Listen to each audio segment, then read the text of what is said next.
menyampaikan sambutannya. Menyampaikan sambutannya.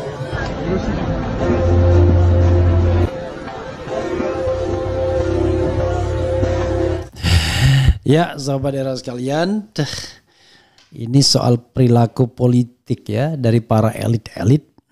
Kok sampai segitunya ya, salaman aja nggak mau. Tapi ya jangan lupa, di level nasional juga kita pernah menyaksikan kan, Megawati menolak bersalaman dengan Surya Paloh di sidang MPR.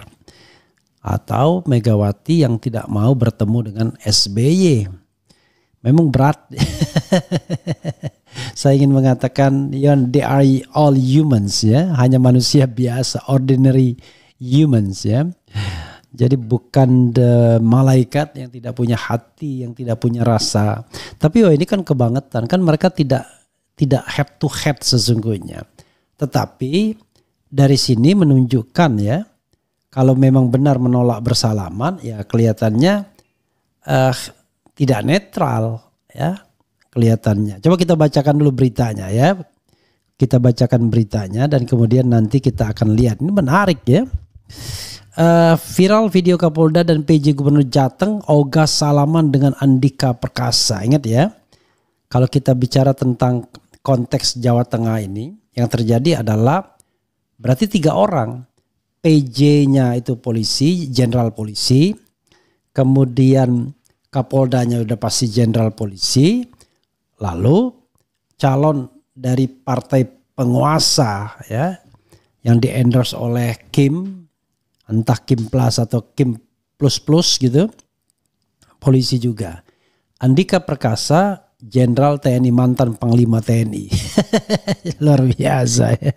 Oke, portal islam.id, viral video Kapolda dan PJ Gubernur Jateng ogah salaman dengan Andika Perkasa. Andika Perkasa adalah mantan Panglima TNI yang sekarang diusung PDIP menjadi calon Gubernur Jateng melawan mantan Kapolda Jateng yang merupakan calon dari Kim Plus ya. Kemudian beritanya begitu aja ya. Kemudian ada postingan-postingan atau komentar-komentar ya dari anak Ogi, anak _ Ogi, udah punya anak Ogi. Ini beneran Pak Jokowi, anak buah Bapak PJ Gubernur Jateng ogah salaman dengan Pak Andika. Kalau dia bilang anak buah Bapak bener ya, karena PJ ya. PJ itu anak buah memang. Begitu juga dengan Kapolda Jateng anak buah Listio Sigit P ya. Kok saya lupa ya, Listio Sigit Prabowo ya. Juga ogah salaman dengan Pak Andika, tanda tanya. Rezim Jokowi anak bangsa terus terpecah, nggak ada contoh dari atas. Kalian zolim, Rambo makin dicintai. Rambo itu maksudnya Rambo itu maksudnya Andika Perkasa ya. Luar biasa ya. Rambo makin dicintai warga Jateng ya. Rambo itu berarti Andika Perkasa. Kemudian ya itu ya saudara sekalian, senioritas sudah tidak ada harganya lagi kah? @akmil, @akpol, @puspen _TNI, @divisi humas Polri. Apakah polisi perlu dikembangkan lagi menjadi bagian dari ABRI ya? Kalau dulu memang polisi anak bawang ya, dianggap saudara ini ya, saudara tuanya TNI. Ya saudara sekalian, itu yang bisa kita lihat ya, memang agak roda-roda aneh juga. Tapi ya itulah politik ya, sering politik itu membelah kita dan kemudian kita tidak pernah bersikap bersikap biasa saja. Jangankan antar tokoh ya, antar pendukung aja bisa ribut. Bayangkan. Ketika ada pendukung Anies Baswedan misalnya melipir ke salah satu calon pilkada DKI, itulah sudah terjadi chaos dalam tanda kutip ya, di grup-grup WA dan lain sebagainya ya. Ya tidak apa-apa, kita belajar berpolitik yang benar ya. Tetapi yang paling penting apa yang harus dipegang, value ya, nilai. Nilai itulah yang paling penting sesungguhnya. Nah, nilai-nilai apa? Ya nilai-nilai demokrasi, nilai-nilai good governance, clean government dan lain sebagainya. Jadi kita tidak boleh kemudian karena berbeda orientasi politik lalu kemudian tidak bertegur sapa. Beda loh, mengkritik itu nggak ada masalah. Saya kalau bertemu Pak Jokowi atau bertemu Jokowi yang kadang-kadang kita sebut Mulyono dan lain sebagainya, ya tetap bersalaman, tetap bertegur sapa.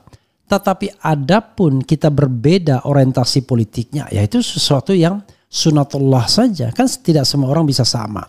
Tapi one thing for sure, ya, yang kita tidak mau berkawan adalah dengan koruptor. Kalau memang jelas-jelas dia korup, ngapain kita ngawanin dia, ya kan?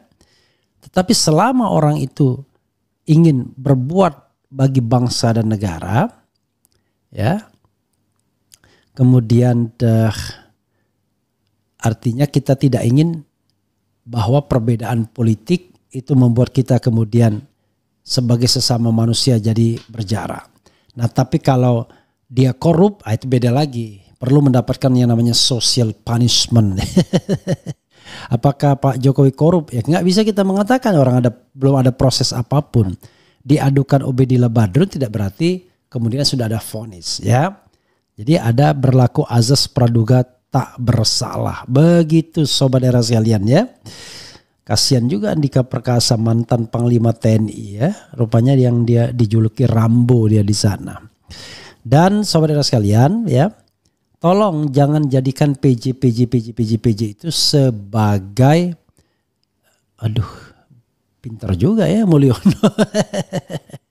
Jangan jadikan PJ itu sebagai agen pemenangan. Ya, bersikaplah netral karena Anda semua adalah pejabat birokrasi eselon 1, ya. Jadi Anda tidak boleh berpolitik, tidak boleh menunjukkan preferensi kepada calon tertentu. Anda harus netral, be netral, ya.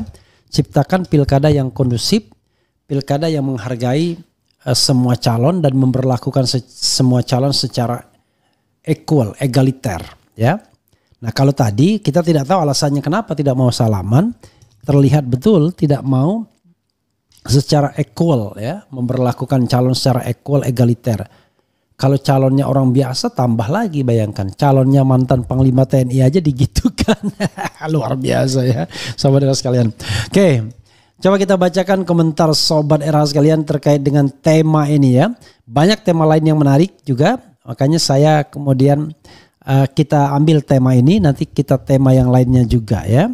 Banyak tema yang bisa kita diskusikan lebih awal, ya. Mulyono sudah memiskinkan 200 juta penduduk Indonesia dan memuja melindungi 1% penduduk yang kaya raya hasil cara kotor. Ini parah sih, mantan Panglima diginiin. Saya orang Jateng, udah tinggal di Jakarta, bukan pemilih PDIP dan gak pernah ngurusin politik Jateng. Tapi kali ini saya pengen Andika yang menang, ya. Saya terus terang saya tidak akan milih Andika, ya, walaupun dipaksa sekalipun. Saya tidak akan pernah memilih Andika walau dipaksa sekalipun. Karena saya berKTP Jakarta. Jadi saya berKTP Jakarta dan sudah menyatakan akan gercos atau golput atau coblos kolom kosong kalau dikabulkan oleh Mahkamah Konstitusi. Kemudian Pak Refli, sebenarnya rakyat sudah lelah dengan drama-drama seperti ini. Kami ingin semua sesuai fungsi dan porsinya masing-masing. KPU penyelenggara, Bawaslu pengawas, aparat netral dan rakyat yang memilih.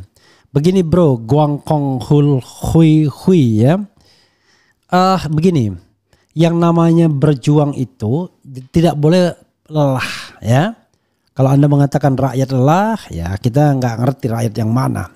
Sesungguhnya kan yang lelah kita, ya, yang memperhatikan politik, yang inginkan kebenaran dan keadilan dan kemudian mendapatkan fenomena seperti ini. Di Jakarta kita dapatkan Kimplas, kita dapatkan yang namanya calon hasil tukar tambah, calon hasil ambil KTP dan lain sebagainya. Nah, itu saja mungkin membuat kita lelah. Tetapi kalau Anda lelah untuk berjuang, ya disitulah berarti berhasil, ya. Kondisi membuat Anda kemudian menjadi skeptis, menjadi apatis. Padahal orang beragama ya tidak boleh skeptis dan tidak boleh apatis. Kalau Anda tidak bisa dengan kekuasaan mengubah sesuatu, ya minimal dengan lidah. Kalau tidak bisa dengan lidah, ya minimal dengan hati yang menolak. Ya, ini bukan hanya hati yang menolak, tapi malah menjadi pembela yang zalim. Nah, itu lebih banyak dosanya. Orang yang namanya hati menolak aja selemah-lemahnya iman ya, apalagi kemudian menjadi pembela. Wah, itu luar biasa, bukan lagi selemah-lemahnya iman ya, sebesar-besarnya dosa. Kemudian waspada, ada orang-orang ala PKI adu domba Prabowo Gibran, orang-orang bahaya.